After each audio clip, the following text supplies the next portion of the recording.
Mga katrops, welcome back ulit kayo sa aking channel, Sports React PH. At ngayon nga ipag-uusapan natin ang balitang diretso Pilipinas na nga po sina Luka Doncic at Dennis Schroeder. Pag-uusapan na rin nga natin ngayon dito sa ating panibagong video, ang balitang nagsalita na nga po si Trae Young sa sinasabing pagkuha sa kanya ng Los Angeles Lakers.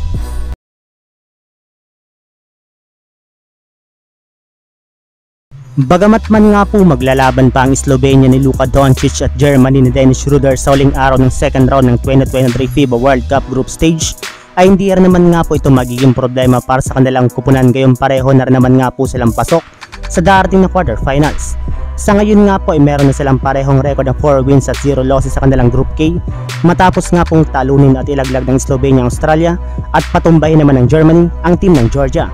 Kaya kahit man nga po sino ang manalo sa magiging laro ng Slovenia at Germany bukas ng gabi, ay pareho rin naman nga po silang pupunta ng Manila para sa quarterfinals ng FIBA World Cup.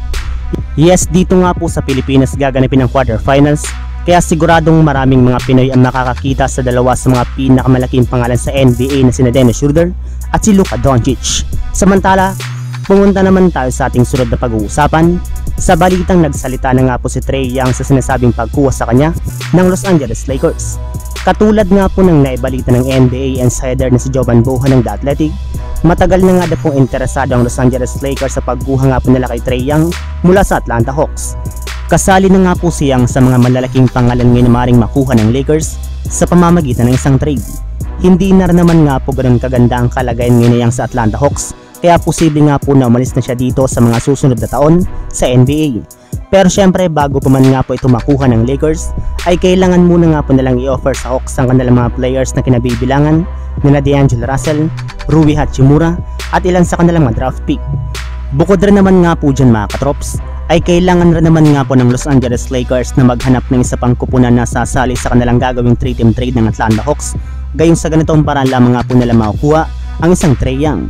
Pero base rin naman nga po sa binulgar ngayong araw ng isang NBA insider, mismong si Trae Young na nga daw po nagsabi na hindi siya aalis sa Atlanta Hawks at lilipat ng ibang kupunan katulad ng Los Angeles Lakers.